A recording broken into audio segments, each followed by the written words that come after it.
दोस्तों आप सभी से नमस्कार। आप देख रहे हैं फरीदाबाद न्यूज़। मैं धर्मेंद्र प्रताप सिंह। इस वक्त हम बुखारपुर गांव से लाइव हैं। आईएमटी के पास ये बुखारपुर गांव पड़ता है और यहां पर पंच और सरपंच आमने सामने हैं।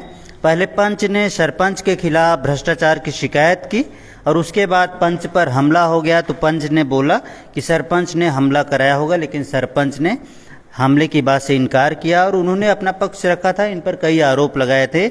आज इन्होंने भी पंचायत बुला ली है, अपना पक्ष रखना चाहते हैं। पूर्व फौजी हैं नरेंद्र चहल, गैराज भी चलाते हैं और यहाँ के पंच भी हैं, तो इनका जो है मैटर गरमाया हुआ है। तो अभी ये फिर से अपना पक्ष रखेंगे। पहले भी इन्होंने कुछ बातें बताई थी, लेकिन आज दूसरी बार कैमरे के सामने आए हैं। सर नमस्कार। नमस्कार नरेंद्र। नमस्कार। तो आज आपने भी पंचायत बुला ली फिर है? हाँ सर। किस लिए बुलाई पंचायत? पंचायत बुलाने के कई कारण हैं सर। उन्होंने उस दिन मैं देखा था सोशल मीडिया पे मुझ पे कई तरह के आरोप लगाए, तो उन आरोपों का खंडन करने के लिए। दूसरा, उनका जो ये मानना है कि गांव पूरा उनके साथ है, मेरे साथ गांव में गलत चीज़ का विरोध करने के लिए कोई आदमी साथ में नहीं है। तो ये बताने के लिए कि भाई गांव विरोध करने के लिए गांव में ऐसा जरूरी नहीं होता कि पूरे आदमी उन्हीं के साथ होंगे। कुछ आदमी ऐसे भी होंगे जो विरोध करेंगे कि हाँ गलत चीज हो रही है। तो मैंने जितने उन पे आरोप लगाए थे भ्रष्टाचार के, मैं उनके जो सबूत हैं आज आपके सामने रखूंगा। और जो मुझ पे उन्होंने सरपंच कौन है यहाँ के? यहाँ के सरपंच श्रीमती मधु है। मधु है, अच्छा। हाँ जी। और उनके पति का क्या नाम है? उनके पति संदीप उर्फ चिंटू। चिंटू। हाँ जी। चिंटू ने जो है उस दिन पंचायत बुलाई थी और उन्होंने बोला था मैंने कोई भ्रष्टाचार नहीं किया, मैंने कोई जो है गलत काम नहीं किया, तालाब की सफाई कराई और भी बहुत सारे काम किए। तो ऐसा वो बोल रहे थे कि मैं पाक साफ हूँ। अब कहिए आप। ऐसा है सर, उन्होंने कहा कि भाई मैंने कोई गलत काम नहीं किया। मैं शुरुआत करता हूँ शुरुआत से।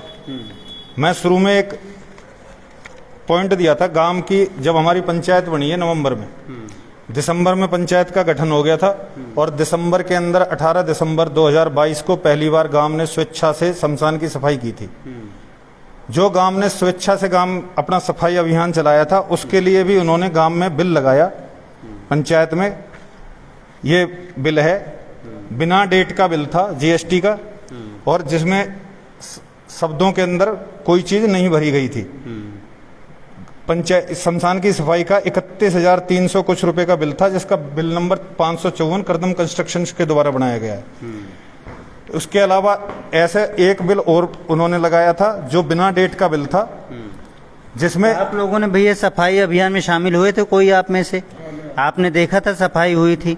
गांव वालों ने मिल के किया था या लेबर वगैरह बुलाया था उन्होंने? लेबर नहीं आई थी, मेंबरों ने सफाई करी थी। हाँ। और ट्रैक्टर गांव के ही थे।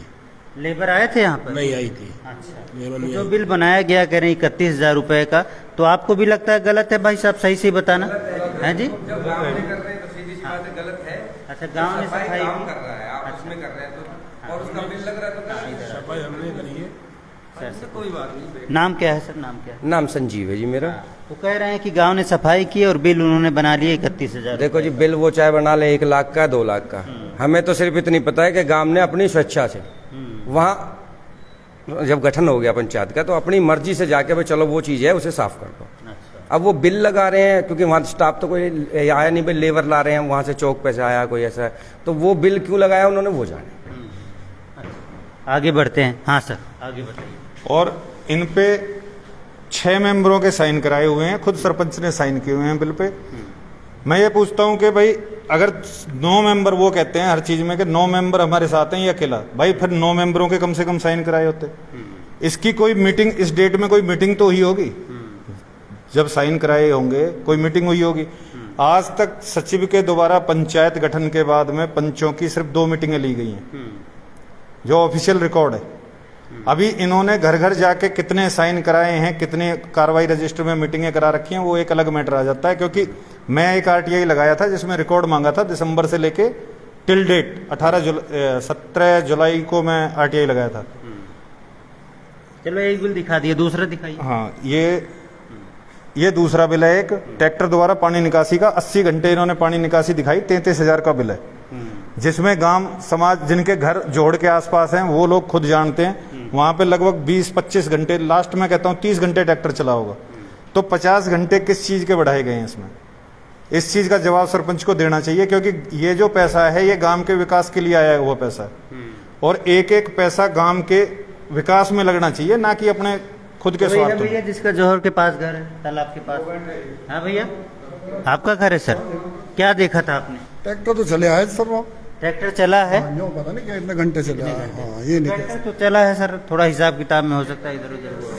सर ट्रैक्टर, मैं भी कह रहा हूँ ट्रैक्टर चला है, 20 से 25-30 घंटे चला होगा, क्योंकि मेरे पास जो रिपोर्ट है वो उनका खुद का भी मानना था, क्योंकि वो क्या है, पानी निकासी जिस आदमी से कराई जा रही है उसको 450 रुपये घंटे की पेमेंट दे रहे हैं और सरकार से जो पेमेंट आती है वो बिल बनता है 350 रुपये घंटे के हिसाब से।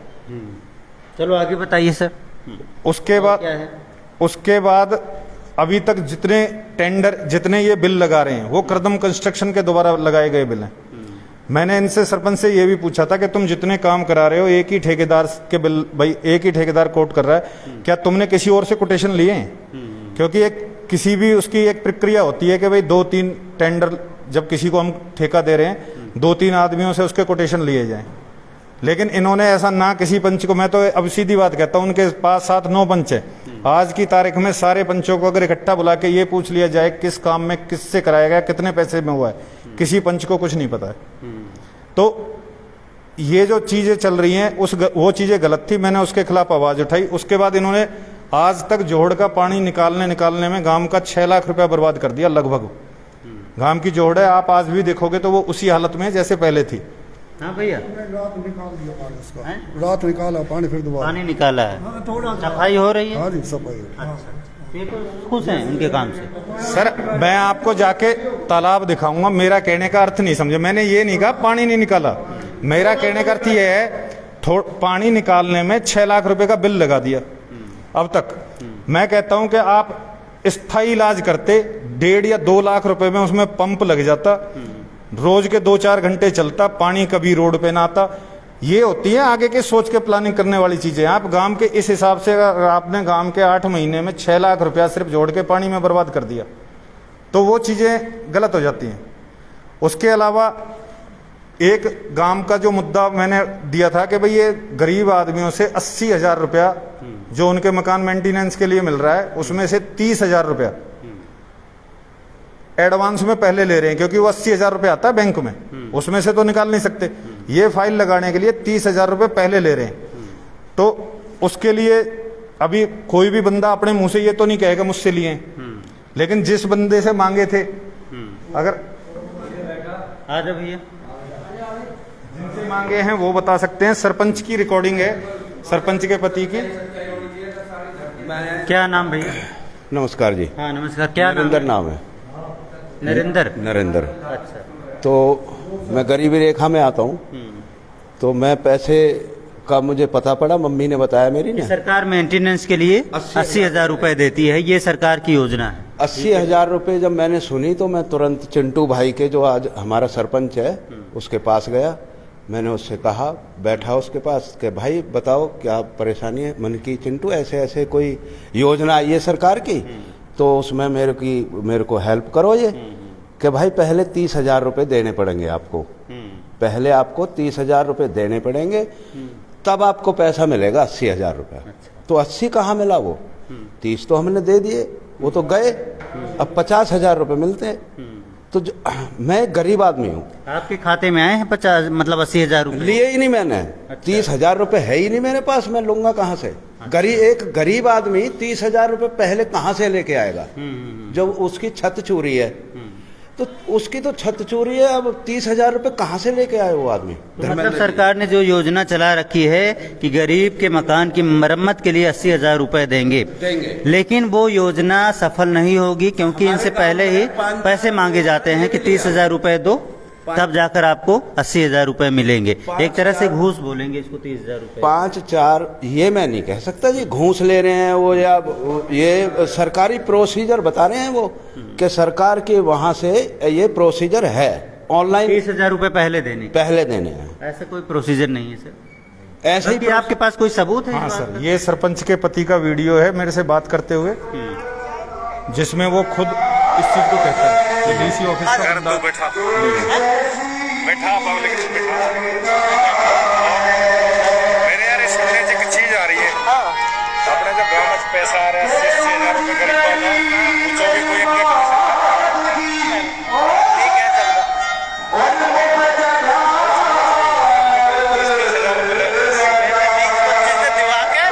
मैंने खुद हाथ जोड़ लिए और गाड़ी कितना सारा कर रहा है ही नहीं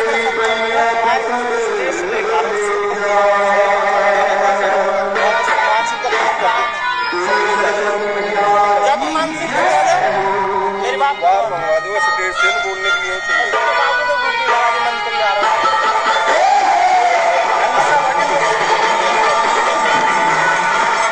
ऐसा कर दे आप लोग से जिन्होंने जो करवा रहे थे ना 5 सर्वे करके जाते वो की कर दे वो ले लेते वो 80,000 रुपये खाते घेर देंगे।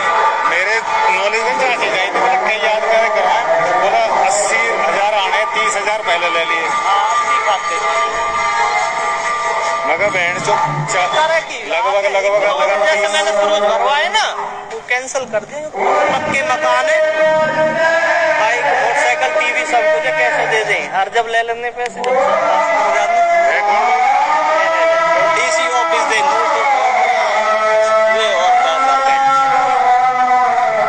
इसमें कह रहे हैं कि डीसी ऑफिस से कोई आता है वो 30,000 रुपये लेता है, क्योंकि वो आता है कहीं सर्वे करने तो देखता है वहाँ एसी लगा है, फ्रिज लगा है, तमाम चीज़ें हैं, तो वो उसको पास नहीं करता। अगर पास करवाना है तो कहते पहले 30,000 रुपये दे दो तब पास कराएंगे और 80,000 आपके खाते में जाएंगे। ऐसा ये चिंटू हैं, ये चिंटू हैं, चिंटू बोल रहे हैं। अब मजाक में बोल रहे थे या सही बोल रहे थे? सर उदाहरण आपके सामने जिनसे मांगे और मजाक की ये बात ही नहीं रिकॉर्ड कर लिया उसने। हाँ सर, मैं रिकॉर्ड इसीलिए किया कि वो थोड़ा राजनीतिक पहुंच वाले आदमी है और ऐसे काम होगा नहीं, क्योंकि कोई भी आदमी, गरीब आदमी ये नहीं कहेगा मेरे से पैसा ले लिया। अभी आप मुझ पे ही ले लो, मैं भाई इतना हल्का नहीं, इतना गरीब नहीं, ठीक है। फिर भी अगर मैंने इनके भ्रष्टाचार के खिलाफ आवाज उठाई तो मुझ पे हमला कराया गया। मैंने अपनी शंका जाहिर की कि सरपंच के पति और देवर ने मुझ पे हमला कराया है। उन्होंने उस दिन अपनी सफाई में कहा कि भाई ऐसा नहीं है, और गांव के उनके समर्थकों ने भी ये कहा। मैं आज सामाजिक तौर पे पूरी मीडिया के सामने यही कहता हूं, अगर उन दोनों भाइयों ने मेरे पे हमला नहीं कराया, वो गांव के मंदिर में जल हाथ में लेके अगर धर्म उठा लें कि भाई हमारा कोई हाथ नहीं है इस पे हमले में, मैं अपनी कंप्लेंट वापस ले लूंगा। ठीक है, क्योंकि मैं 100% अपनी तरफ से कन्फर्म हूं, सबूत ना होने की वजह से सिर्फ मैं आशंका जाहिर की है कि भाई उन्होंने हमला कराया है, और मेरी बाकी किसी से कोई रंजिश ही नहीं है। उन्होंने एक आरोप लगाया कि भाई इस पे 307 का मुकदमा है। मैं इस चीज को बिल्कुल क्लियर कर देना चाहता हूं, मेरे ऊपर एक हवाई फायर 285 का मुकदमा, जो किसी की मदद के लिए मैंने अपनी लाइसेंसी पिस्टल से एक हवा में फायर किया था, जो 285 का मुकदमा माननीय अदालत में चल रहा है, और अभी तक मुझे माननीय अदालत ने कहीं दोषी करार नहीं दिया है। मुझे बिल्कुल न्याय प्रक्रिया पे पूरा भरोसा है और मैं इसमें निर्दोष साबित होऊंगा, इसमें मुझे कोई वो नहीं है। उन्होंने मुझ पे चरित्रहीनता का आरोप लगाया, यहाँ सारा गांव समाज बैठा है। अगर कोई आदमी ये कह दे किसी ने मुझे कभी गलत तरीके से गलत जगह पे देखा है, ठीक है, तो मैं अपने आप को चरित्रहीन मान सकता हूं। बाकी चिंटू ने अगर सामाजिक तौर पे खुले में ये कही है, उसको मैं इस चीज के लिए अदालत में पक्का लेके जाऊंगा, क्योंकि उन्होंने मेरे चरित्र पे उंगली उठाई है। एक दूसरा उन्होंने मुद्दा कहा कि ये पैसे की डिमांड करता है। मैं उस आदमी को, भाई कोई आदमी तो होगा मेंबरों के बीच में, कहीं पे मैंने पैसा डिमांड तो रखी होगी। आज तक कोई ऐसा आदमी जिसके सामने मैंने उनसे पैसे की डिमांड रखी हो, वो उस आदमी को लेके आए, साबित करें कि मैंने पैसे की डिमांड की है। एक उन्होंने मुद्दा लेके आए कि एक बेचारे वीर सेन को मैंने फंसा दिया, उनका ये कहना था। उस बेचारे वीर सेन के लिए मैं आपको दिखाता हूं, उसको एसीपी क्राइम ने उसी टाइम दोषी करार देते हुए कि भाई इस पे ये पैसे लेने का दोषी है और इस पे जांच बिठाई जाए। 8-9 महीने की चली विभागीय जांच में पुलिस डिपार्टमेंट ने उसको दोषी करार दिया, फर्दर 7 साल के इंक्रीमेंट स्टॉप किए।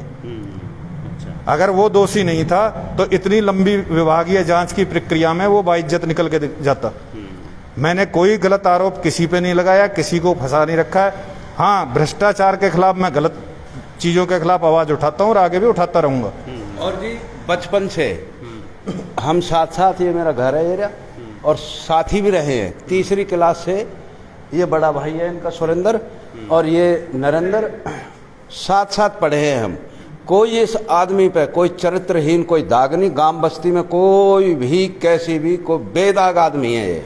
तो साथी रहे तो इनको दिला देते 80,000 रुपए। सर ऐसा है, सवाल वो नहीं है। मैं तो ये कहता हूँ हम तो उस टाइप के आदमी हैं। मेरी अपनी सोच बताता हूँ, मैंने हमेशा अपने यार दोस्तों में बैठ के ये बात भी रखी है, भाई गांव में अच्छे काम करो, मैं अपनी जेब से देने को तैयार हूं अगर कोई गरीब को एक्चुअल जरूरत है, लेकिन सही मायने में जरूरत हो। ये नहीं है सरकारी जो सहायता है उसका दुरुपयोग किया जाए। और ये सरकारी सहायता का दुरुपयोग है, यानी इससे क्या होगा कि वो सिर्फ अपने आदमियों का पास कराएंगे।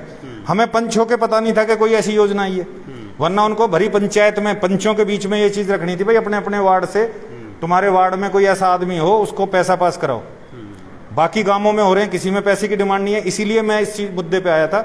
मेरे पास बंदा काम करता है दूसरे गांव का, उसने अपने गांव से भरा, उससे किसी ने 1 रुपया नहीं लिया।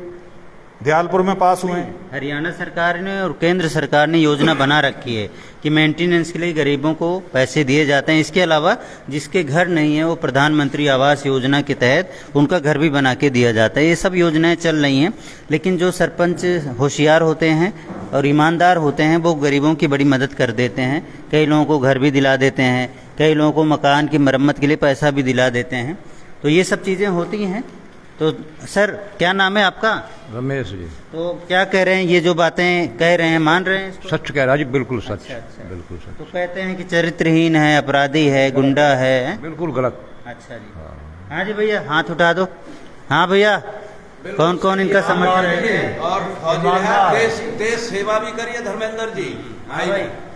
और बिल्कुल गांव में कोई ऐसी इसकी शिकायत नहीं है भाई किसी की लड़की छेड़ दी इसने या कोई, और बिल्कुल निष्पक्ष। 10% आदमी जानते हैं, बाहर है यार, अपने अपना काम पे है, कोई इसमें वो नहीं है, दोषी नहीं है जी। लेकिन ये पीछे पड़ गए हैं सरपंच के। देखो ये तो सच्चाई के पीछे है जी, सरपंच के पीछे नहीं, ये सच्चाई के पीछे है। ये चाहते हैं भ्रष्टाचार न हो। सच्चाई होनी चाहिए, भ्रष्टाचार होना नहीं चाहिए, सरकार कहती है बात को। ये सर मैंने एक कंप्लेंट इन्हीं टॉपिकों को लेके अपना DC Faridabad, ADC Faridabad, director panchayat, DDPO को भेजी है और इसकी कॉपी सीएम साहब को भी दी हुई है। मैं उनसे भी ये दरखास्त करता हूं कि भाई जो भी भ्रष्टाचार है इस पे जांच की जाए और कार्रवाई की जाए। दूसरा, मुझ पे जो हमला हुआ, जैसे अभी विरोधी जो भी है उनका कहना है कि ये भाई खुद की चली चाल है या कुछ है। मैं सरकार से डंप उठाने की मांग करता हूं कि वहां का डंप उठाया जाए, क्योंकि पुलिस प्रशासन का गोलमोल रवैया है। 1 हफ्ता हो गया, अभी तक कोई कार्रवाई, इतनी संतोषजनक कार्रवाई नहीं है। तो वहां का डंप उठाया जाए, डंप में अपने आप क्लियर हो जाएगा उसमें कौन कौन आदमी शामिल थे। जो आदमी शामिल थे उनके खिलाफ कड़ी से कड़ी कार्रवाई की जाए। दूसरा, ये आदमी जिसको ये साबित करना चाहते हैं कि भाई ये बेचारा था, भाई उसको गलत फंसाया है, उसके लिए ये एसीपी साहब, एसीपी क्राइम का रिमार्क था जिसने खुद माना कि भाई हाँ, इसमें तो बिल्कुल आपने सही कहा है, इस बात को सही उसके कहा। लेकिन क्या है, जब जो है मतलब कहते हैं लड़ाई होती है तो कीचड़ उछलते हैं और कीचड़ दोनों पार्टियों पे लगते हैं, तो उन्होंने भी कीचड़ उछाल दिया और आपने भी उछाल दिया। मैंने सर आरोप, मैंने कोई ऐसा किसी की मान प्रतिष्ठा को लेके अभी तक आरोप नहीं लगाया, जबकि पूरा गांव समाज हर आदमी के बारे में सब कुछ जानता है। चाहे मैं हूं, चाहे संदीप हो, चाहे मेरा परिवार हो या उनका परिवार हो, हर एक आदमी का बैकग्राउंड गांव से छुपा हुआ नहीं है। लेकिन मैंने अभी तक भी, आज तक मैंने इस टाइम तक उनके कोई मान सम्मान को लेकर शब्द नहीं बोला है। मैंने उतना ही बोला जो चीजें होनी चाहिए थी। जहां भ्रष्टाचार हुआ है, गांव का पैसा जो, मैं एज ए पंच, भाई उससे पहले हम भी बीच में ज्यादा इन्वॉल्व नहीं होते थे, लेकिन आज अगर मैं गांव का पंच हूं तो सीधी सी बात है, पंचायत का 1-1 रुपए का हिसाब होगा। अगर गांव पंचायत सरकार ने गांव को जो भी फंड दिया है वो सही जगह पे लगेगा, वरना उसका हिसाब होगा। ना खाऊंगा ना खाने दूंगा। बिल्कुल सर, ना खाऊंगा ना खाने दूंगा। इसमें मैं सरकार से एक चीज और कहूंगा, ग्राम पंचायत पर सरपंच कोई भी बनता है 5 साल के लिए, या वो पहली बार बना है, उसको पता नहीं है क्या प्रक्रिया होती है किसी भी काम की।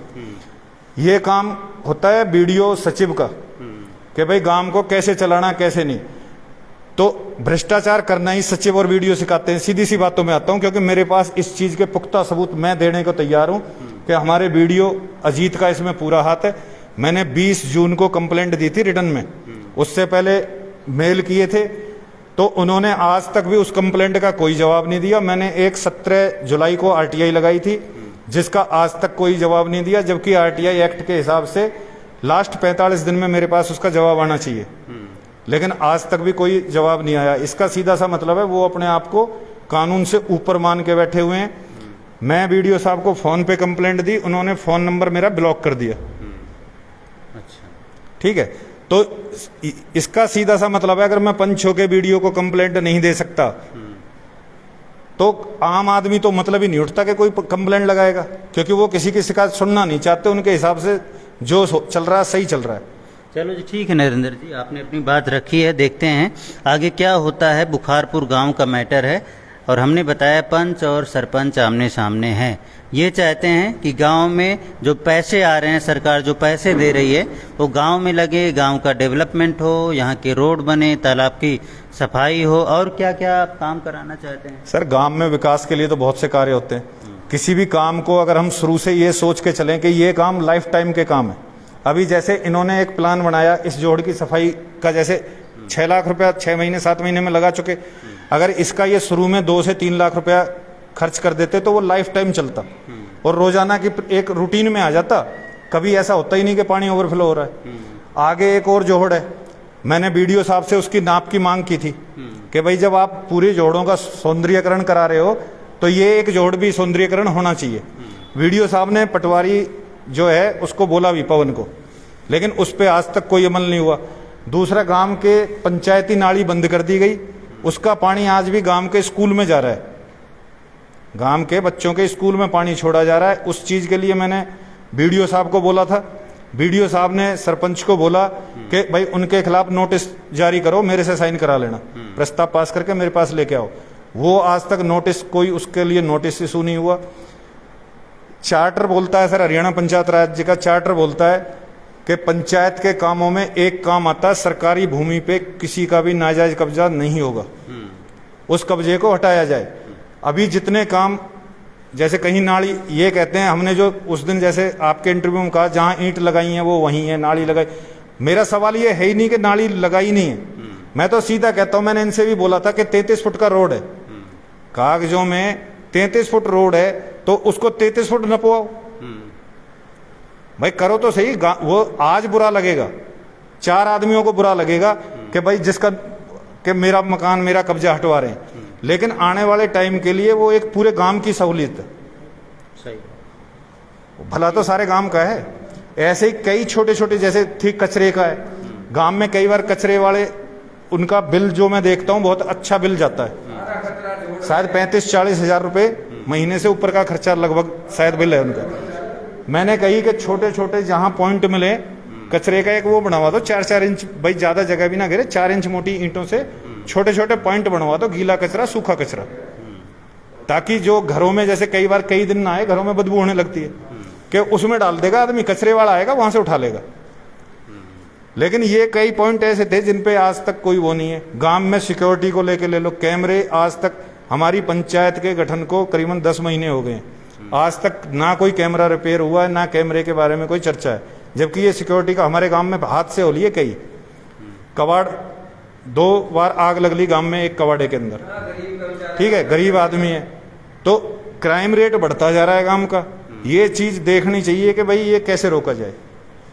ठीक है सर, ठीक है, ठीक है, देखते हैं दोस्तों क्या होता है इस मैटर में। जो इन पर हमला हुआ था उस पर मुकदमा दर्ज हो गया, मुकदमा नंबर बताइए। उसका मुकदमा नंबर है सर 540 है सर। अच्छा, 540 IMT सदर थाने में मुकदमा दर्ज है, उसकी जांच पड़ताल चल रही है। लेकिन अभी जो मुद्दे हैं, आप ये मुद्दा उठा रहे हैं भ्रष्टाचार का, इनका कहना है कि काम ठीक ढंग से नहीं हो रहे हैं और फंड्स का मिसयूज किया जा रहा है। हालांकि सरपंच का कहना है कि हम काम करा रहे हैं और कोई मिसयूज नहीं हो रहा है, लेकिन धीरे धीरे सब पता चल जाएगा कहाँ पर कौन से काम हुए हैं, उसमें क्या कमी है, काम पूरे हुए हैं कि नहीं हुए हैं। ये पब्लिक जो यहाँ पर बैठी है और जो उनके साथ है उनको भी पता चल जाएगा गांव में कौन कौन से काम हुए हैं, और हुए हैं तो उनकी क्वालिटी क्या है, रोड बन रहे हैं तो उनकी क्वालिटी क्या है, नालियाँ बन रही हैं तो उनकी क्वालिटी है, और कोई डेवलपमेंट वर्क आ रहे हैं तो उसमें किस प्रकार की गुणवत्ता का मटेरियल इस्तेमाल किया जा रहा है। हर चीज़ इन गांव वालों को ही पता चल जाए, क्योंकि पीछे वाले जो सरपंच थे तो इस बार पब्लिक ने उनको बदल दिया, कुछ न कुछ देखा होगा तो बदल दिया। तो पब्लिक देखती है जो सरपंच अच्छा काम करता है उनको जो है वो जो है फिर से रिपीट करती है, और जो काम ठीक से नहीं करते अपने आप बदल देती है। बाकी जो कह रहे हैं कि काम ठीक ढंग से नहीं हो रहे हैं तो देखते हैं आगे क्या होता है। आगे अगर हाँ बताइए। एक मेरी प्रशासन से सर उस केस को हमले को लेकर जरूर मांगे कि उसका डंप उठवाया जाए। तो उसमें कोई एप्लीकेशन दी आपने सीपी साहब या किसी को? इनका कहना है सर आईओ का कि मैंने डंप उठाने के लिए आगे लगाई है, लेकिन मैं उस चीज को, क्योंकि 6 दिन इस केस को हो चुके हैं, अभी तक उस चीज का मैटर कोई आगे सामने आ नहीं रहा है। चलो ठीक है, ठीक है, एप्लीकेशन डाल दीजिए आप सीपी साहब के पास, तो वहाँ से कार्रवाई हो जाएगी। बाकी देखते हैं क्या होता है दोस्तों। बुखारपुर गांव से लाइव थे। हाँ सर। कोई बंदा आदमी होता तो हम इतने आदमी इकट्ठे हो जाते। हाँ, क्या नाम है? वेदपाल। तो आप भी कह रहे हैं कि सही आदमी है? सही आदमी बिल्कुल, हमने तो जीवन में देखा ही नहीं। बहुत बढ़िया। हाँ भैया, सब सपोर्ट में है। और जी आदमी है, ईमानदार आदमी है, अच्छा आदमी, ईमानदार आदमी है, इसलिए जो है इसीलिए पीछे पड़ गए हैं कि कोई भी काम गलत ना हो, किसी भी काम में पैसे का मिसयूज ना हो, और कोई भी पैसा उनकी जेब में ना जाए, तो इसलिए जो है ये आवाज़ उठा रहे। बाकी देखते हैं दोस्तों क्या होता है। फरीदाबाद न्यूज़ से धर्मेंद्र प्रताप सिंह, नमस्कार।